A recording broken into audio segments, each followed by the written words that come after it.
A última refeição do dia pode ser determinante no processo de emagrecimento. Isso mesmo, gente. A última refeição que você escolher consumir pode mostrar se você vai ter um resultado positivo ou negativo nesse processo todo de emagrecimento. E aí, o que você está comendo antes de dormir? Você janta, você faz ceia, janta comida de verdade, só sopa, come fruta, salada com proteína, não come nada? Conta aqui pra mim que eu fico super curiosa para saber como que é o hábito alimentar de vocês que estão acompanhando o meu trabalho aí de perto. Fico muito feliz em poder ajudar. Para quem não me conhece, sou Mônica Metzger-Lang, nutricionista funcional, fitoterápica e terapeuta holística. Minha grande missão de vida é ajudar pessoas através do meu conhecimento e faço isso com muito amor para ajudar vocês. Vem comigo para mais um vídeo? Bom, como sempre, coloquei o material aqui no computador para não esquecer de nada. E já coloquei em destaque aqui a questão do horário. Qual o último horário da refeição de vocês em um dia inteiro? Hoje em dia, com essa vida corrida que todos nós temos, o que eu tenho percebido? Cada vez mais as pessoas estão comendo mais tarde. E aí? Isso gera consequência no nosso corpo? Será?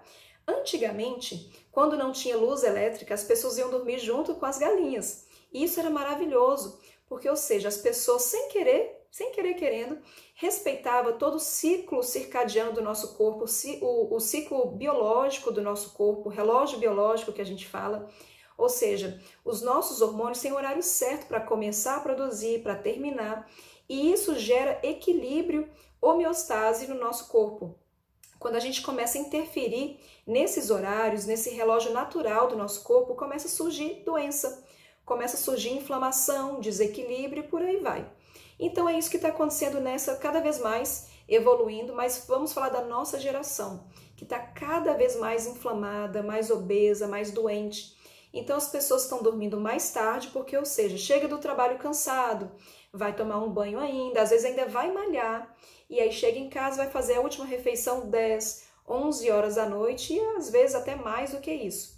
O que isso vai gerar nesse organismo? Muita inflamação, muito desequilíbrio, e com o passar do tempo, essa pessoa vai ganhando cada vez mais percentual de gordura, inflamando, engordando e gerando doenças inflamatórias, como hipertensão, como diabetes e outras doenças mais que eu poderia estar citando aqui, mas vamos deixar para outro vídeo. O que acontece a nível fisiológico do nosso corpo quando está começando a anoitecer? Então, ou seja, vai começando a produzir hormônios para relaxar esse corpo. Então, ou seja, a partir de mais ou menos 5 horas da tarde já começa a produzir serotonina, né? Vai aumentando essa produção, então a gente vai começando a relaxar um pouco mais. Às 8 horas da noite começa o primeiro pico de produção de melatonina, ou seja, o hormônio do sono. O nosso corpo está começando a querer já se preparar para dormir. Se fosse antigamente, já era para a gente estar dormindo nesse horário de 8 horas. Não é o que acontece hoje em dia. Então, o que acontece? Geralmente, esse horário de 8 horas é o horário mais comum onde as pessoas estão se alimentando. Então, esse primeiro ciclo de melatonina a gente já perdeu. Ou seja, no momento que era para o corpo relaxar, ele está tendo que produzir substâncias, enzimas, ácido clorídrico para começar a digerir essa comida. Então, ou seja, nesse momento da noite, naturalmente já diminui a produção de enzimas digestivas e do próprio ácido clorídrico. E aí, o que vai acontecer se a gente insiste e todos os dias está se alimentando nesse horário, né? No geral também, quando começa a anoitecer, o nosso corpo diminui a nossa temperatura basal. Se você tiver um termômetro em casa, você pode perceber a diferença. De manhã, você tem uma temperatura, se você estiver saudável, né? Em torno de 36,6, mais ou menos 36,7. Ao longo do dia, essa temperatura vai aumentando, pode chegar a 37, 37,1. E no finalzinho do dia, essa temperatura vai caindo novamente. Ou seja, vai esfriando, digamos assim, esfriando esse corpo, preparando para você dormir. Então, o que está acontecendo hoje em dia? As pessoas, nesse horário que o corpo está lentificando todo o seu processo, é o momento que as pessoas estão o quê? Jantando, e jantando comida pesada. O que mais que eu coloquei aqui? Isso. Nesse momento que começa a produção de melatonina, justamente o nosso corpo também diminui a produção de insulina. Ou seja, a insulina é um hormônio que vai estar circulante para captar toda a glicose, açúcar que tiver no sangue. Então vamos supor, você comeu alguma coisa que tem açúcar, dá um pico, né, nesse açúcar, um pico de insulina que vai estar captando esse açúcar para dentro das células. Se tiver com pouca produção de insulina, esse açúcar vai ficar circulante, inflamando esse corpo e fazendo essa pessoa ganhar cada vez mais peso. Então, resumo de tudo isso. Uma pessoa que consome refeições pesadas, com muito carboidrato, à noite, tem a tendência de aumentar o percentual de gordura e como consequência, engordar. Isso a longo prazo vai acontecendo, a pessoa não vai nem percebendo, vai indo aos pouquinhos, ganhando mais percentual de gordura e não está nem percebendo. E se a gente associar isso a uma pessoa sedentária, pior ainda. Menos mal quando a pessoa tem uma atividade física, né, diária, ou pelo menos 3, 4 vezes na semana, isso ameniza um pouco mais. Mas, no geral, a gente observa mais esse hábito em pessoas sedentárias. Chegou em casa estressado, com cortisol ainda nas alturas, no momento que era para o cortisol estar mais baixo. Vai comer uma pizza, vai comer um hambúrguer, vai comer comida mesmo, pesada, um pratão com bife. E aí, como que esse corpo vai conseguir digerir, metabolizar tudo isso e ainda ter que se preocupar com os hormônios do sono? Qual a consequência disso tudo para o nosso organismo? Coloquei aqui, primeiro ponto, insônia. Geralmente são pessoas que têm a tendência a, com o passar do tempo, desenvolver insônia, porque vai começar a afetar justamente essa produção de melatonina, que naturalmente acontece 8, 10 horas, meia-noite e 2 horas da manhã. Então, a maior parte da população está perdendo já 2 picos, 8 horas, 10 horas da noite. Então, isso aos poucos vai começar a afetar essa produção hormonal e pode levar a uma insônia. Pode levar também a um sono pesado, aquela pessoa que não consegue chegar no famoso sono REM, que é aquele sono onde a gente fala que é relaxante, é restaurador, restaura células, limpa toxinas do nosso corpo. Então isso vai gerar um efeito cascata. Uma pessoa que se sente mais cansada no outro dia, acorda e fala, meu Deus, parece que eu não dormi, parece que passou um trator em cima de mim, então isso pode começar a acontecer. Então vai sendo um efeito cascata aos pouquinhos. Pesadelos, principalmente para quem come muito carboidrato à noite, geralmente são pessoas que têm aquele sono bem agitado, com pesadelos ruins, né? Aqueles sonhos bem pesados. E o sobrepeso, como eu disse. Então, são pessoas que aos pouquinhos vai começar a aumentar esse percentual de gordura e não percebe. Geralmente, quem é adolescente que faz isso não vai perceber diferença. Até em torno de 35 anos, mais ou menos, dificilmente a pessoa vai perceber diferença fazendo tudo isso, né? Comendo tarde, comendo besteira. Porque está na flor da idade, os hormônios estão em mais equilíbrio, então o corpo está ali a todo vapor, suportando toda essa carga de inflamação, de muito carboidrato, então ele está ali, ó, no limite. Passou um pouquinho mais da idade, não que a culpa seja da idade, mas vai desregulando um pouquinho mais esses hormônios, até pelo estilo de vida dessa pessoa. Aí vem o sedentarismo, mais estresse, e aí vai gerando todo esse efeito cascata. E no geral as pessoas podem até começar a perceber assim, poxa, passei dos 35, dos 40, nossa, eu tô ganhando tanto peso, poxa, não era assim. Mas será que a culpa é mesmo da idade? Será que não é os seus hábitos que estão da mesma forma quando você era adolescente, comendo sempre tarde, comendo muito carboidrato à noite? E aí, como que tá você? Vai refletindo. E aí também, gente, além desse percentual de gordura que vai aumentando, a famosa resistência à insulina. Então é muito comum atender no consultório pessoas que vêm com a insulina muito alta, insulina de 10, 15, 20, e fala para mim assim, poxa Mônica, mas eu tenho uma alimentação legal, o que está acontecendo?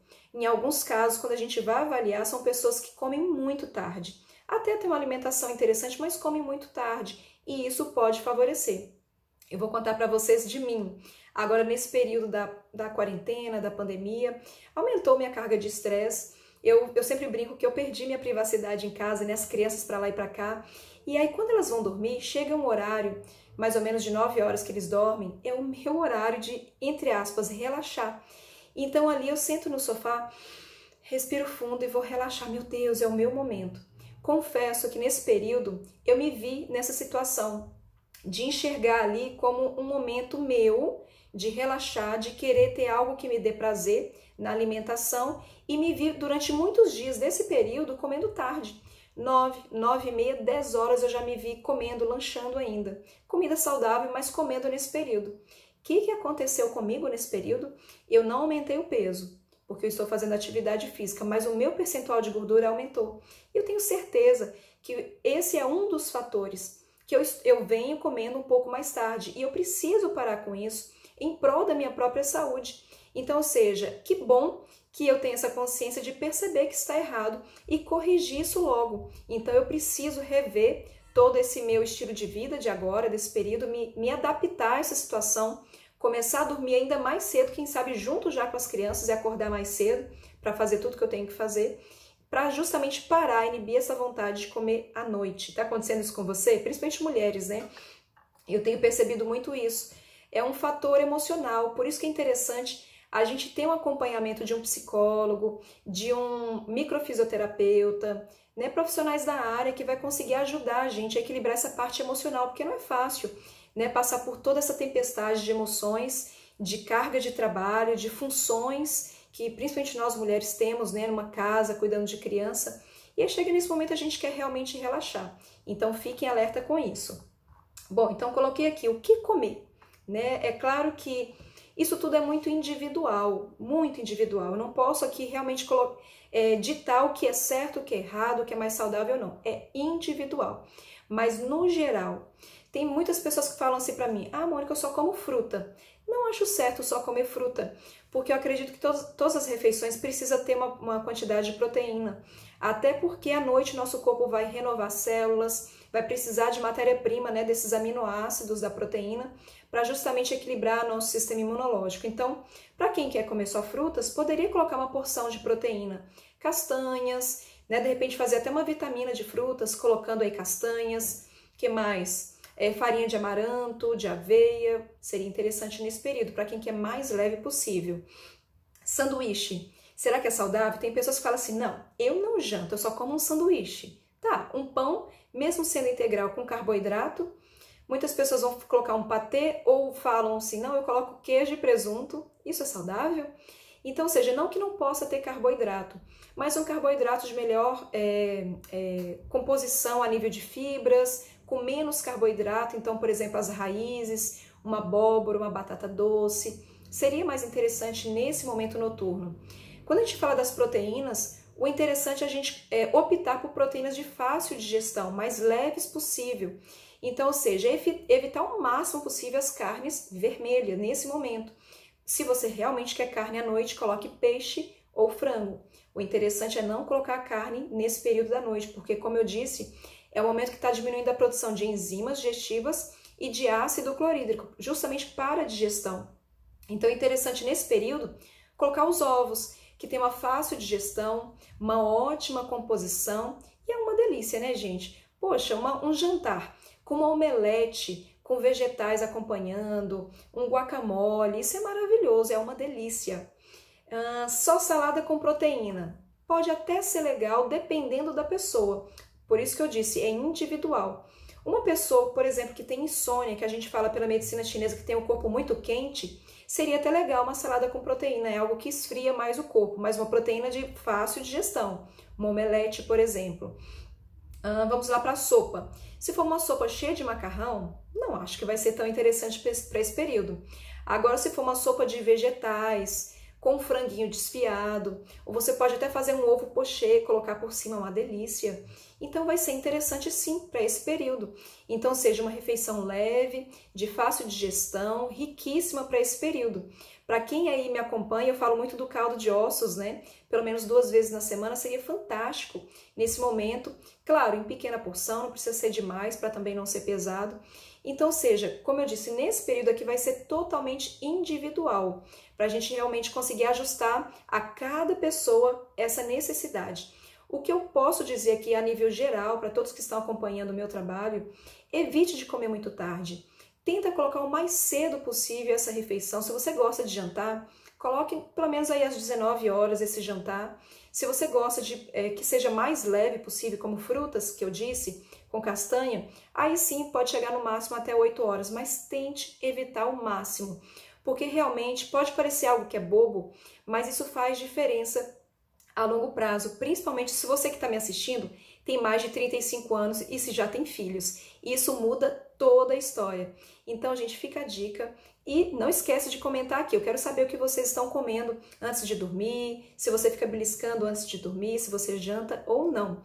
E não esqueça de curtir esse vídeo, se inscrever no canal e compartilhar com outras pessoas, seus amigos, com a família, tá bom? Até o próximo vídeo e um grande beijo. Tchau, tchau.